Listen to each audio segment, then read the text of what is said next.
Welcome back to Stache Club Wrestling. My name is John. My name is Dante. We got a brand new series for you. We're trying something new. We are doing a WWE Q&A. Ooh. It's really an all-around wrestling Q&A, but basically I asked on Twitter, ask us anything wrestling, WWE related. You delivered. We're going to go through a bunch of questions. Before we get started, patreon.com/Stache Club Wrestling to support the channel, get bonus episodes of the podcast, and we have brand new merchandise out right now, shop.clutchpoints.com. We appreciate the support on that. Without further ado, Dante, I'm ready to read some of everyone's Q's, and then we're going to give him some A's. Give him some A's. Yeah, I'm ready to do it. First one by The Brit. What was the match that made you love pro wrestling? Ooh. This was... That's a load.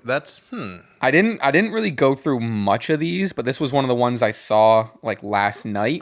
And I have an answer. If you can if I want to buy you some time. Yeah, go ahead. I don't have one specific like match. Like, I remember watching No Way Out 2006 and it was this match or whatever. Yeah. I remember a moment, and it just so happens to coincide with a match. Because I started watching wrestling, I'd say the second half of 2005. I said because I started watching maybe like 3 to 4 months before Eddie died. One of my earliest memories of pro wrestling, I remember it was Eddie's last match. It was on SmackDown. It was Eddie Guerrero versus Mr. Kennedy. Yeah. It was a very, very classic Eddie match. And there was this moment where, ref gets knocked out. Eddie hard looks at the camera. The smirk goes in. He does like I forget if it was either a belt or a chair, but does like his classic, hits it, tosses it to Kennedy, hits the mat, DQ, smirk. I think maybe it was like a week or two after that, the news came out that he passed. Right. And I remember hearing that news, and I'm young, so like, this is starting out dark, but when you're that young, death doesn't really translate as much, right? Yeah. So, but I do remember saying to my dad, I was like, and like I was really starting to like Eddie. Like he was becoming one of my favorites. Yeah. I was like really sad. Yeah, it's tough. So that was tough first memory. So not necessarily I get that. Oh, like this person, this person. It was like that was the moment, and that was kind of like my first memory of loving it and realizing I loved it. Now that you bought me some time, and I appreciate it, I kind of can think through. I remember the first match I ever saw. I think it was Undertaker Kane, and it was versus 2 of the 3 of Booker T, MVP or Mr. Kennedy. It's one of those combination of 3 guys, because that was the first match I saw. So I feel like that's like the easy answer of like I like that a lot, so I decided to keep watching it. Was that on like a SmackDown? It was a random SmackDown. It was like a October night on SmackDown. I remember it. I think also for me too, like the thing that really like what grabbed me, like pulled me into like really love wrestling was the first pay-per-view. Like my parents got SummerSlam 2007. Like that, like they bought it on pay-per-view. It was like we planned it like a week ahead. Like, oh, we're gonna like the last weekend of summer, like we know you're starting to get into it, like we're gonna buy this so you can watch it, whatever. That event was like that whole like build up of like, oh, it's my first wrestling pay-per-view. Why? It was like this, like they made it feel like it was a big thing, like them buying it. There was John Cena, Randy Orton, Rey Mysterio returned, fought Chavo, Triple H returned, fought Booker T. I think that event was like like this is really fucking cool. Like my parents bought it for me. This is awesome. I think that was what like really like, okay, I'm bought in now. From Joe Smith, if you guys got the opportunity to fight anyone in a wrestling match, whether it's singles or tag team, who will it be? Well, I don't want to get my ass kicked as well, so it's like I'm genuinely going no professional wrestler. I feel like they'd bully me. I think we would get our ass kicked. I'd get my ass kicked. For fun though, a fun answer. See, I don't really have like as people who've trained for like only a couple months and had one match, I don't have that like that like I would love to face blah blah, because that's true. All I've done was taken 3 bodies. I would want to face someone like AJ Styles or maybe like a Seth Rollins, because they'd make me look good. Hey, that's a good answer. They'd make me look really good, because I've said before AJ Styles could have a match with a broomstick and have a 5-star match. Yeah. So I think I'm the closest thing to a broomstick. So I think we can make some magic. I'll go Michael Cole. There you go. There you go. All right, from Dog Lover and a Cody fan account, do you think that Will Ospreay is a top 5 wrestler of all time? Is he a top 5 wrestler right now? Absolutely. Yeah. Is he a top 3, top 2 wrestler right now? Absolutely.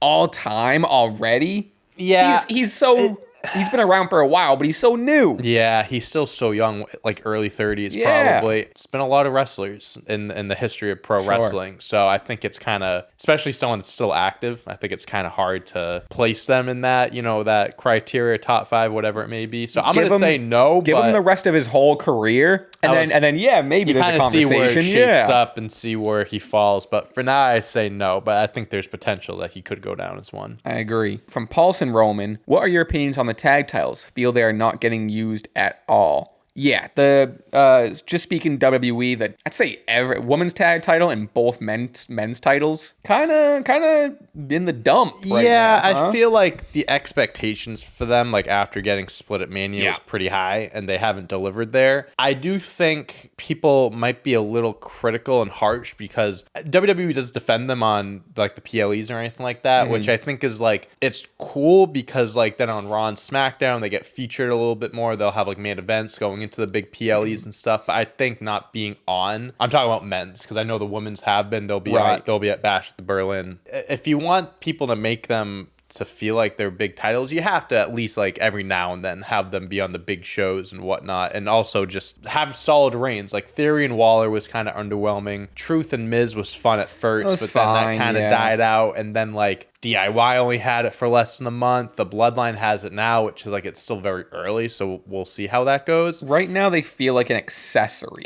Definitely. With the Bloodline having it, and with like Finn Balor and JD McDonough having it, it just feels like an accessory to like a group, being a part of a story, or just to have an accolade and to carry around gold. They don't feel like they're treated like their own titles at all. I will say I do feel like the tag team division is in a better place than it was even like a few years ago. I feel like the tag team division has always kind of been like the weak spot for like the main roster and stuff. I still like that they're split. I like that they're split. I think it like, still prefer that. Yeah, it's just been a bit underwhelming considering they had such high expectations months ago. From Wrestle Chat, who would you say is the current day 4 horsewomen? It can be throughout different companies. I've seen a few tweets. I have 2 off the bat. I'm going Io Sky, Timeless Tony Storm. Okay, so those are my 2 off the bat. So this is all. I don't know. It depends on if you really want to go early generation and pick like some NXT stars and choose like, you could choose Roxanne, you could choose like, because you said Tony Storm, and I'm not saying I don't like that pick, but I kind of see her as like she's like on that level of them kind of, and like came up at the same time. So I would go. I guess my thinking was like a couple years under. Yeah, no, I get that. No, that does make sense. I'm gonna go Roxanne NXT. I'm gonna go Jordan Grace TNA. I'm gonna go Mariah May. I'm gonna kind of combat your Tony Storm one and say Mariah May, and then I'll say Bianca Belair as my other one. I feel like she I know she had her battles with, Bianca Belair seems even more in that category that you were talking about than a Tony Storm. But then there's like a Rhea Ripley too. I mean, I'm surprised you didn't put Tiffany in there. There's so many good options. All right. Yeah, maybe I'll swap out Jordan Grace with like a Tiffany or even a Rhea, I feel like falls under the category. Okay. I would agree with Rhea. Okay, so I'm going to do Roxanne. This is hard. I'm going to do Roxanne, Rhea. I'm going to keep Mariah May in there. And then my last one was Bianca. So, all right, I'll do those 4. I'm not going to go super, super early generation. I'm going to go a generation like under the 4 horsewomen. So I'm going to stick with Io, Tony.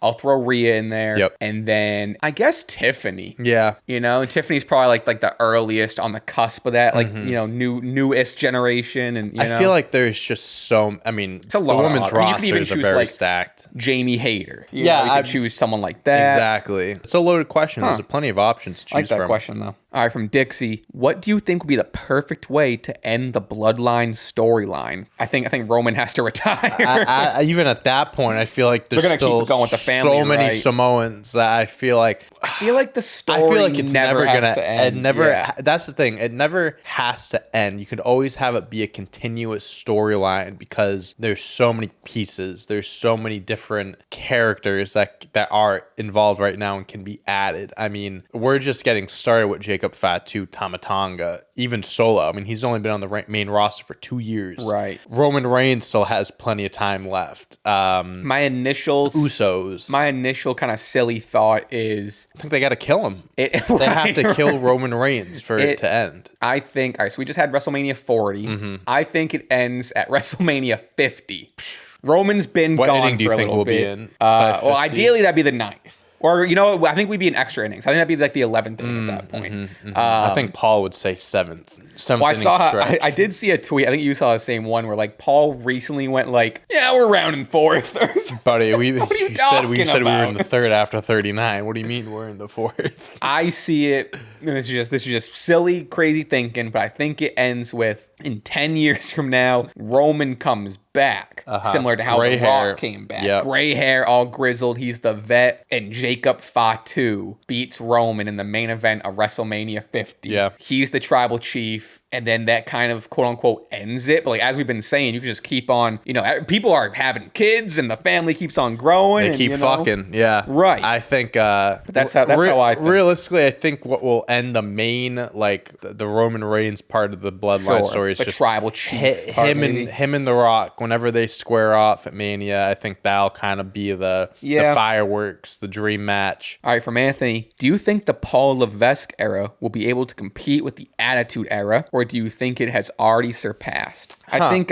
financially, it's left it in the dust. Yeah, but, I think there's a few factors for this. Financially, it is better. I think that also is a product of like 25 years later, times are it's like, I think like when people bring that stuff up, like, yes, it is true, but it's like, think of where we were at just like in general 25 years ago versus now. Things are different, so I think that benefits now. I genuinely don't think there will be an era better than the Attitude Era, and the reason why I say that is because not even just the Attitude Era, but just like the late 90s, like that in general in wrestling, like with WCW, I just think that product of wrestling between the competition, I know there's AEW now and all that, but I think that genuine competition, being the Monday Night Wars, trying to one up each other and everything, that was like, wrestling was so popular. Like, I think I forget what episode it was. It may have been Mick Foley winning the WWE Championship, but at one point they were peaking with like 7-8 million people watching. One, like, times have changed. We won't see that again nowadays. Right. But I feel like that was such a polarizing time where wrestling became cool and popular. And you can compare this era because like a few months ago, wrestling started to become cool again. The Rock came back and like doing all this stuff. Granted, The Rock was from the Attitude Era, so it was like a former star coming back, not trying to downplay it or water it down. But I think that this era has similarities in like making wrestling cool again. It's popular, mainstream. I think it's as close as they've ever come. Correct. I agree, but I don't think it's hard for me to find an era or think of an era that could top the Attitude Era. There's also a whole conversation, like you were saying, like it's different times. There's conversations about like, you think of in the 90s or, there wasn't streaming services. Exactly. When something was popular, and I'm maybe going out on a limb here, but like there were maybe, I don't know, 6 to 10 popular things on TV at that time. So if you weren't watching Family Matters, Full House, the news, or Dick Clark's, whatever the fuck, wrestling and WWF was in that like top 10 most popular things, right? 100%. You couldn't go to a Hulu and watch any show that you ever want, 100%. So there's like and then there's social media and attention span, and there's a whole there's a greater conversation about like accessibility to media and content. Sure. Not this isn't to discredit anything, but it's like when you only have like 10 options and it's like nothing's on, and wrestling, it gives people more opportunity to get into it. And nowadays, you want to watch Monday Night Raw. I mean, there's a million things that are going to be on TV or a streaming service or whatever. It's as most popular as it ever has been in the wrestling community. I think we're as close to crossing over to mainstream as we ever had. And there's also another conversation of like building stars. And there hasn't been, like, John Cena has been the closest to a Rock and Stone Cold, but still not really touching that like while they're wrestling. Because John Cena, I think, is like, in the mainstream, I think John Cena is more popular than Stone Cold is, just as a cultural figure because he's a movie star. Sure. But as a wrestler and as wrestling, John Cena wasn't as popular as Stone Cold while they're wrestling. 100%. All right, with that said, Astronomy Nerds asks, are you jealous of wrestling fans that got to live through the Attitude Era. I feel extremely lucky to have been alive and able to see it in person. You know what? I would say that if there wasn't a thing called Peacock that you can go back and watch all. Yeah, but it's different. No, I know it's different. As a wrestling fan, am I envious of not getting that experience? Sure. Yeah. But I wouldn't say it. I'm genuinely jealous. You know what I am jealous of? I'm jealous that I never got to see fucking Michael Jordan play basketball. That's what I'm jealous of. I wish I got to watch 80s NBA basketball. That's what I say. Compared to the Attitude Era, that's what I'm jealous of. Because wrestling today is still really good. Yeah. And it's great. Attitude Era was great. Basketball today might not be as good as people say it was in the 80s and 90s. So that's why I say that. You want to see Michael Jordan kick a bunch of plumbers' asses? Kind of do. It sounds like a fun time. Come on, you have LeBron. It's not the same. Say what I do miss, though, is early 2000s, like the crowds with the signs and the camera flashes. Yeah, definitely. That's what I miss. The cameras. That's what I not that's a what phone I in sight, just people taking flicks and stuff. Or the signs are starting to to creep back. WWE is kind of making it a point to like have people bring signs and they feature them. But yeah, nothing like it was years ago. Yeah. Last question. We're going to round it out here. Marty Hunt, do you believe in Joe Hendry? I believe in Joe Hendry. Yes. Go get that title. I mean, this is coming out. I think this is coming out Saturday. So we're before NXT. We're not doing our predictions. We did our predictions in the podcast. Go listen to that. But I want him to win the title. I don't think he's gonna, unless he's signed a backdoor deal or whatever. Right. But I think he's a future WWE champion in some shape or form. Yeah, I believe in Joe Hendry. They're doing Trick Williams is going to be the special guest referee now. So I'm very. I don't know. I to answer the question, yes, I do believe in Joe Hendry. But do I believe he's going to win the title at No Mercy? I don't know. It just seems like, I don't know. The WWE has been doing this thing of like, I mean, I granted it's main roster, but it's like you build people up. Like it's not like they win it their first time. Like Braun Breaker had to go through a few trials and tribulations. You have like Chad Gable didn't win the Intercontinental Championship, had a few tries. I feel like he's going to have a few matches to get there. Maybe not in his first NXT title match he'll win it, but I do believe he will at some point. And I've said it, fucking make this the coolest crossover. Have him hold the NXT and TNA World Championships and just have him run both companies. That would be awesome. That concludes the first iteration of our WWE Q&A. Let us know what you think. Let us know what you liked it. Leave your answers to the questions in the comments. Yep. Please make sure you subscribe. Leave a like. Patreon.com/Wrestling Support the channel. Get bonus episodes of the podcast. And we have brand new merch. Shop.clutchpoints.com. It's linked in the description. Go check that out, please, and thank you. With that said, Dante, I'll see you in the next one. I'll see you all week for some quizzes, for some My Giambro, for some podcasts, blah, blah, blah. Hell yeah. Stay tuned here on the channel, and bye. Till next time. Peace.